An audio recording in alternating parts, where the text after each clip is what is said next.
Okay, welcome this morning. I'm Dr. Melvin James from the Health Professionals Advising Office, and we're here to help you kind of navigate as an international student exactly what you need to do to be successful. So we have our slides, and we'll go through the slides, and then hopefully if you have any questions at the end, we will have them. So again, you're new to USF, not only new to USF, but also to the US. And so depending upon where you come from, there's some differences in terms of the culture and the politics. And as you go through, especially USF, we've got so many different policies and regulations. To be successful, you need to know what those are. And we'll talk about some of those today. Well, the first issue is credit hours. Some of you, I'm sure, are familiar with what the credit hour is all about, but some of you have not been familiar. So let's talk about what it's all about. Number one, a credit hour represents at least 1 hour spent in the classroom on a weekly basis for one semester. So for example, when you look at English 1101, that's 3 credit hours, it would typically mean that you've been in class for 3 hours for the week, for 15 weeks for one semester. The same holds true for most classes, except for example, your labs. For example, Chemistry 1 lab, you get 1 credit hour, but most labs about 2 to 3 hours. So apart from labs, the rest of the classes tend to represent physical time spent in a classroom. So that's what credit hour all begins to mean. Then as a pre-health professional, as a pre-med, pre-dent, pre-optometry, and even to get your degree itself, the issue about GPA. I know some of you come from countries where there's nothing about the GPA. When I came to the US, I knew nothing about the GPA because we used no GPAs back in the British system. So how do we calculate GPAs? First of all, there's an equation that we use that the GPA is equal to quality points over credit hours. So quality points over credit hours. So how do we determine quality points? First of all, we assign certain values to each of the grades. So an A is equal to 4 points, a B is equal to 3, a C is equal to 2, a D is equal to 1, and F is equal to 0. So to get quality points, we then multiply the assigned number, for example, an A equal to 4, by the number of credit hours. So for example, English 1101, which is a 3-hour class, if you got an A, it would be 4 times 3, it would be 12 quality points. If you got a B in English 1, then you had 3 times 3 would be 9 quality points. So that's how we begin to calculate GPAs. So let's look at this term semester. Some of you, this is your first semester at USF. So how can you calculate your GPA? And I've given an example right now. So for example, English 1, you got an A, that would be 4, because an A is equal to 4 points. 4 times 3 would be equal to 12 quality points. Let's say you're in pre-calculus. There's a 4-credit class, and you got a B. That would be equal to, again, because a B is equal to 3 points, 3 times 4 would be equal to 12. Let's say you got a C in Chemistry 1. Chemistry is a 3-credit class, okay, but you got a C. The C is equal to 2, so that would be 2 times 3 is equal to 6. If you got a chemistry lab and you got a D in that, it would be 1 times 1 would be equal to 1. And then if you took Intro to Humanities, which is a 3-hour class, and you failed it, it would be 0 times 3 is equal to 0.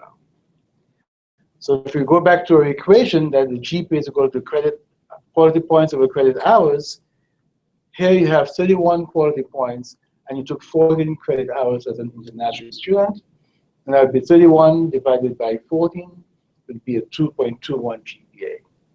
So hopefully none of you would get that kind of GPA, but I just give an example showing from an A, B, C, D, and F. So that's what we actually calculated. So hopefully all of you will have about a 3.6, 3.7, 3.8 GPA and a 4.0, because again, as a health professional person, that's what you need to be competitive for professional school.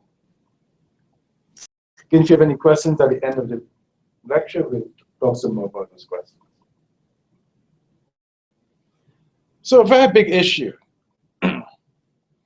Many of you, when you came to orientation, we talked about transferring your credits. And some of you would come with, for example, ACE credit. Some of you come with CAPE credit. Some of you with an A-level GCE exam. And some of you the IB credit. I've had several students come in with about almost 30 hours of credit from these exams. So it's important to understand when you are pre-med or pre-dent or pre-optometry, what's really going to happen. And this slide is very, very important. So again, if we go back to previous slides, okay, ACE, CAPE, A-level, IB, the key word is these are all international credits. These are not US credits. They're all given by an international agency. When you want to get into the health professional schools, medical schools and dental schools don't accept any of those credits. And that can be something that's confusing, especially at orientation. When we tell you, yes, you have CAPE credit, you've got ACE credit, we will give it to you towards your degree. Okay, so some of you have, for example, CAPE credit. You may get Gen Chem 1. However, if you're pre-med or pre-dent, that will not count towards meeting the prereqs for medicine or for dentistry or for optometry. So med schools only accept prereqs taken in the US. That's a very important sentence. They accept nothing that comes from an international credit. So even if you're given credit for general chemistry or calculus or biology or physics, if you plan to apply to medical school and other health professional schools, you'll have to retake those classes in the US and at USF. So again, I know some people sometimes end up even crying at orientation because they've come in so many credits. We say, fine, you're fine, you may go to Gen Chem 2 or maybe to Calc 2 and so on. But if you're pre-med or pre-dent, you have to begin again. And I know it can be very expensive, especially as an international student. But it's important to know at the very beginning, then after 2 or 3 years' time, when you go to apply, to be told, no, we don't accept those credits. Again, we'll talk about this some more at the end. Another important thing is major. Again, for you, some of you, that's a new term. Okay, what is your major? What is your major? Okay, so a major is an area of focus where you obtain your degree. And at the bachelor's level, there must be a minimum of 120 hours. Again, go back to those credit hours we talked about earlier on. You must have 120 of those hours to get a degree. Now, this is a very important slide because sometimes people get very confused. All degrees, whether it's in the sciences, in the humanities, the social sciences, all degrees at USF, and actually in the country, are divided into 3 areas. Number 1, your major required courses. So if you're a biology major, biology requires X number of hours. For example, 40 hours of biology. That is your major courses. If you're in psychology, psychology requires 34 hours of psychology classes. Those are your major courses.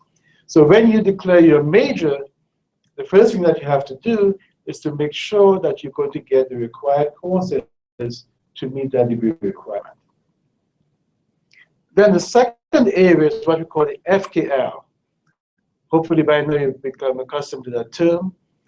FKL stands for Foundations of Knowledge courses. And when you check your degree works, you'll see, for example, you need your English, you need your humanities, you need your social sciences, you need your cultural diversity. Those are what we call FKL courses. And usually they're about 30 of those hours that you need. So typically when you add up the major courses and the FKL courses, they do not equal 120 hours. Okay, so major courses and FKL never equal 120 hours. But you need 120 hours to get your degree. So here's the third section. Whatever else you need becomes an elective. And again, sometimes some people are confused. Is this an elective for this major or not? No. If it's not required for your major, then it becomes an elective. So for example, the biomedical science degree requires 61 hours of sciences. Okay. You must take those 61 hours minimum. You can take more if you want. okay? But you must take at least those 61 hours for the BMS degree. And then for the FKL, you need 30 hours. So 61 and 30 is equal to 91, and that leaves 29 hours of electives. So again, as you plan for your health professions area, you may want to take some additional electives. It can be more sciences, or it can be non-sciences. An elective is having met the minimum for your major and having met your FKL requirements, whatever is remaining that you want to take becomes an elective. Okay. So if you're a chemistry major, chemistry 1 is a major requirement. If you're a psychology major, chemistry 1 is an elective, because psychology does not require chemistry 1. If you're a biology major, biology 1 is a required class as part of your major requirement. If you're a history major, biology 1 is not required. No, you would have to take it as a pre-med, as a pre-den, but that would be an elective. So if you're a non-science major especially, the key issue is how do you fit in your pre-med, your pre-den courses into your electives so that you can finish within 120 hours. So that typically is what we cover when we talk about a major. Another big question is, what is the best major for my profession? Because we all want to get into one of those professions. First of all, there's no best major. When you look at all of the health professions, there are people getting into a science degree, with a non-science degree. There's really no brownie points given for any major. So the question is, how can I be competitive for my intended health profession? And that's the key word, to be competitive. If you go back to your degree requirements, once you meet those minimum requirements, you get your degree. Minimum requirements never get you into any health profession school, into grad school, into medicine, whatever it is. Remember, when we talk about competition, there are always more applicants than there are seats. So the issue is, how can you present a very strong academic credentials so that you would be accepted? Now, here's the big issue as an international student. It's really very difficult to get into the health professions as a US citizen or permanent resident. International students are very, very limited. So if you want to get into medicine or dentistry, one of these, you need to really talk and to plan in advance because they're very, very limited seats available. At USF, we have 2 advising offices. There is a major advising office, which tells you how to get your degree. So if you health sciences major, you go to your advisor in health sciences, they tell you how to get your degree in health sciences. But at the same time, you want to get into health professions. When you come to our office, what do? Number 1, we have to evaluate and to assess how you're doing. And then secondly, to enhance your performance. So we tell you what needs to be done. And then secondly, we tell you what can be done and how to go about doing it so that you can become more competitive. And why do we do that? Because we know what admissions officers are looking for, and we can guide you in that direction.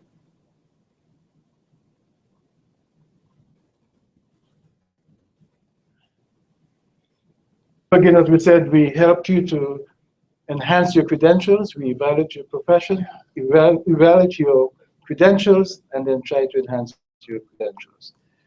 If you look at the bottom of the slide, we have the health professions website. We have tons of information there. So again, you try your best to get as much information. Whatever else you need, you can come to our office. What do we advise for? We advise for medicine, for dentistry, for the PA program, optometry, vet medicine, pharmacy, physical therapy, podiatry, chiropractic medicine, and occupational therapy. If you're thinking about any of those health professions, then our office can help you get into those. So, how many of you are pre-meds right now? Okay, most of you are pre-med, that's good. Okay. A couple of you are pre-dents, but that's fine. I also want to use medicine as an example so that you can get a sense of what we're talking about. So the first thing is, how are you prepared for medical school in terms of an academic preparation? Here's an important issue. Remember we said to get your degree, you need 120 hours. Once you meet those 120 hours, all that you need is a minimum of your major classes, your FKLs, and electives. However, it takes more than just the prereqs to be competitive for medical school. And so we talk about a pre-med semester. And that's important for you to remember as you plan your program. A pre-med semester is a minimum of 14 to 16 hours with 8 to 11 hours of sciences. And the science for medical school or for dental school or for vet school is anything that's biology, chemistry, math, and physics. And getting a GPA of about 3.6 or higher. So if you've taken a semester with 14 to 16 hours, about 8 to 11 hours of sciences, and the GPA about 3.6, you fulfilled a pre-med semester.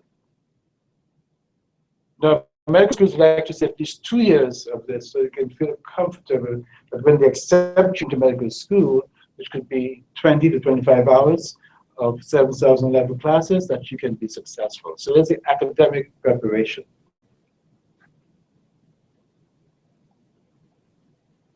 The second type of preparation is what we call co-curricular activities. All of the health professions require you to do certain things. If you don't do them, they won't even look at your application. Number one, shadowing. What is shadowing? Shadowing is where you actually see a health professional in action.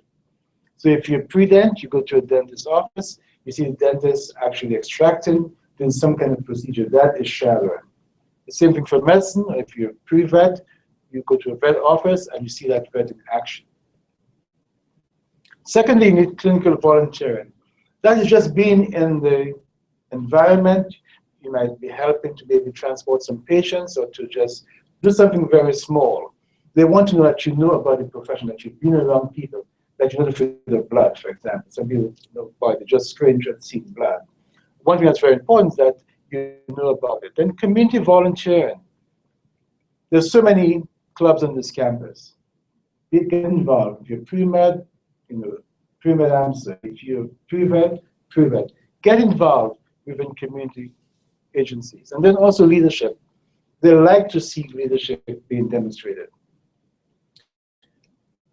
And here's a big challenge for international students. Most places, if you go to a hospital or to a clinic, when they ask you to fill out a form, they ask you for a social security number. And for many of you, that's going to be a very big challenge. How do you get one? So you may want to check if you're an international student in Scholar Services as to how you can obtain a social security number, and also general regulations that are relevant to your F1 visa status. So I know it's going to be very challenging because everybody has a social number in the US. That's how they can identify who you are, do a background check, for example. And without one, they're very hesitant to really accept you around patients itself. So again, to ask your office how you could get a social security number. So what is the timeline for medical school, which is also very similar for vet school, for dental school, optometry school? Med school takes 4 years to prepare to get your bachelor's degree. So again, talk about those 120 hours. Typically, that means 30 hours a year. And then your first 3 years. Again, we talk about your first year. We talk about your second year being called your sophomore year. Again, some of these terms might be new to you. The third year, you call it the junior year, and your fourth year is called your senior year. So somebody says you're a junior, it means that you're in your third year typically. So years 1 to 3, you spend, again, meeting those academic requirements I talked about and co-curricular activities in your third year. Now, in the summer of your third or junior year, that's when you take the MCAT. And you hear a lot about testing. So if you're pre-med, it's the MCAT. If you're pre-dent, it's a DAT, the dental admissions test. There's a GRE for example, PA and PD. So there are different tests required. And one of the reasons they have those tests is to try to equalize everybody. You know, you get a GPA, but how do you stand from a national perspective? So typically at the end of your summer or junior year, you take the MCAT, and then you apply. So you apply anywhere from June to about August or September. So it takes a whole year. So if you came in this year in 2016 and you're pre-med, and you follow the 4-year timeline, that means you plan to get to medical school in 2020. So what year would you apply? In 2019.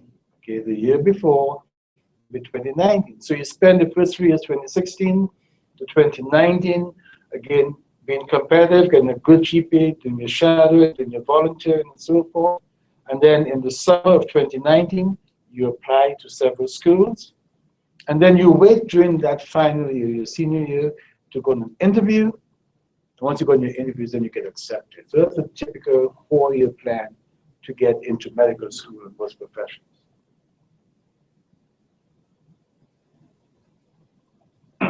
One of the big issues is the financial issues for being a health professional as an international student.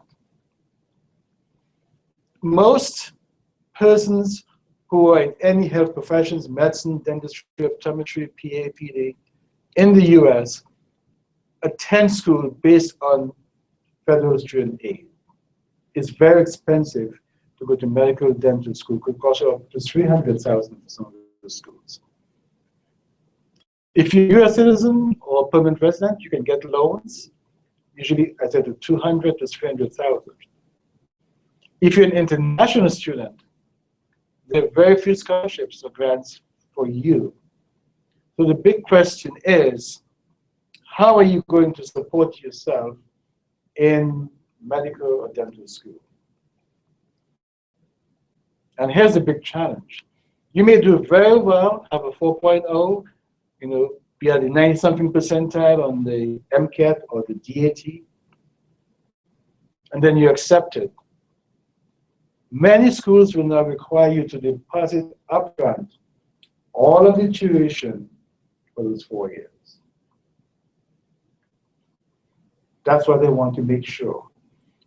Now, whether you have a place to live, that's something else. Okay, they want their money upfront. So many schools today are like $50,000, $60,000 right now for tuition.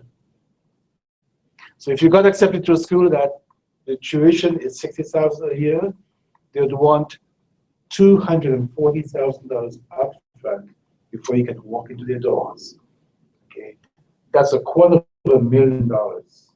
And that's just for tuition. We're not talking about living expenses and books and so forth.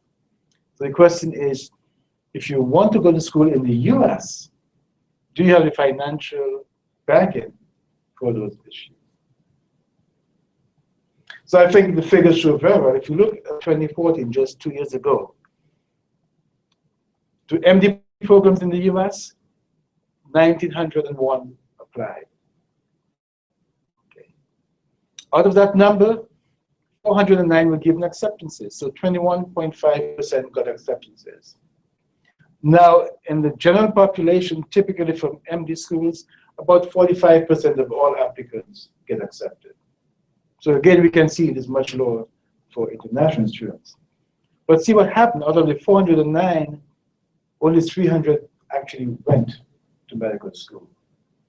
And I'm sure that most of the 109 who didn't go, it was for financial reasons. So they put up that $200,000 and $250,000 up front.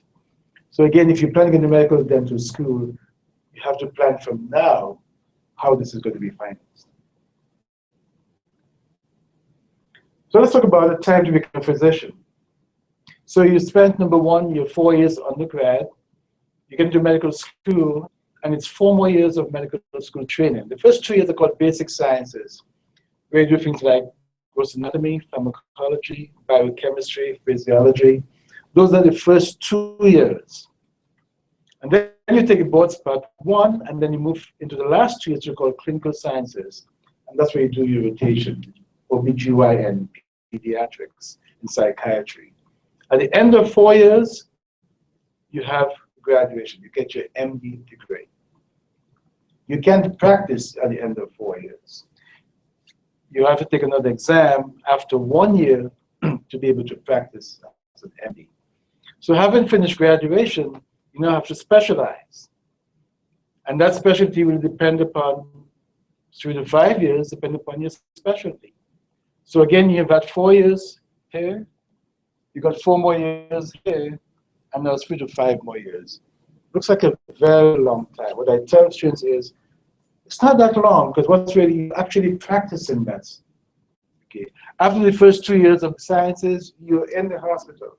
You've been a doctor, really. Okay, so that's what you plan to do for your life. So you begin it after 2 years. And then after your residency is over, again, you take exams, and then you begin to practice medicine. So it's a long journey. Okay. For dentistry, after 4 years, you can begin to practice. Okay. For vet, after 4 years, you can begin to practice. Some people go into a fellowship, which is more additional training, but that's if you want to do that specific specialty. Now, this is a very important slide. What are the options? Of course, the issue about how competitive it is and financial, especially for an international student. So, there are 3 options to study medicine. Number 1, MD programs in the US are the most competitive, and they accept only once a year. So some classes might be 100, some might be 150. That tends to be about the range. Some of them, the smaller ones, about maybe 75 to 100. And then there is what we call the DO, osteopathic programs. Osteopathic physicians are just like MD physicians, same 4 years, and plus residency, just that they're trained in manipulation of the body to help the body adjust to the different diseases. Now, if you go into a DO program and when you go back to your country, you're going to find out how does the country recognize the DO, because some countries do not recognize the DO. It's very unfamiliar to them. So again, you want to think about that. And then the third issue is what we call MD international programs. They're still US-based, but still MD international. So you've got some in the Caribbean, Australia, and other places. In this program, to complete the basic sciences, that's usually about 2 years, some of the 20 months, outside of the US. So for example, in the Caribbean, we have schools in Grenada, we've got schools in Dominica, in Antigua, different places. You go down there for about 2 years, and you do your basic sciences. At the end of your 2 years, you take a boards part 1. Even though you're out of the country, you take the same boards, part 1 as if you've gone to USF, or if you've gone to Emory, if you've gone to Yale, if you've gone to Johns Hopkins, it's the same exam that you take. And then you return to the US. So you come back to the US, just spend 2 more years, where you do your clinical rotations, then you get into your residency. One advantage of this program is that they accept twice a year, many accept twice a year. So that's, they have actually larger classes, and so a bit potentially easier to get in. So again, there's really the 3 options for studying medicine. MD programs in the US, DO programs, and then MD international programs. And so congratulations. You're looking forward to that point in time where you'll be hooded, you have your 3 stripes, which means that you're a doctor of medicine, and you bring all of your families to your graduation. You spend 4 years here at USF, 4 years in medical school, and after 8 years, you receive your MD. So I hope this has given you some brief background as to how you prepare for the health professions. We now have some time for some questions. Thank you very much for coming.